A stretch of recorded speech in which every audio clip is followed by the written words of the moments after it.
चंदगड तहसील समोर रास्तभाव दुकानदार संघटनेचं धरणं आंदोलन. रॉकेल आणि स्वस्त धान्य वितरणामधील अडचणींकडे शासनाचं वेधलं लक्ष. तहसीलदार राजेश चव्हाण यांना देण्यात आलं मागण्यांचं निवेदन. रॉकेल आणि स्वस्त धान्य वितरणामधील अडचणींकडे शासनाचं दुर्लक्ष झाल्यानं रास्तभाव दुकानदार संघटनेनं धरणं आंदोलन केलं. यावेळी तालुक्यातील सर्व दुकानदार उपस्थित होते. मागण्यांचं निवेदन तहसीलदार राजेश चव्हाण यांना देण्यात आलं. राज्यातील रास्तभाव धान्य दुकानदारांच्या मार्जिनमध्ये आजच्या महागाई निर्देशांकानुसार किमान 100 प्रति क्विंटल इतकी वाढ करण्यात यावी.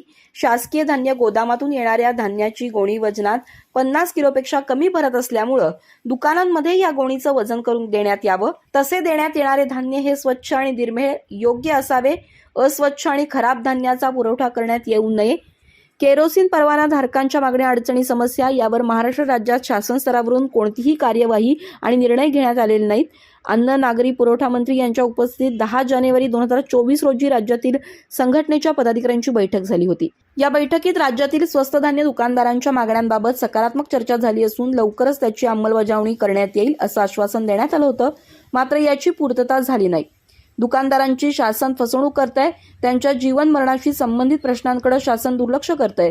त्यामुळे आम्ही बेमुदत संपावर जाणार असल्याचा इशारा देण्यात आला.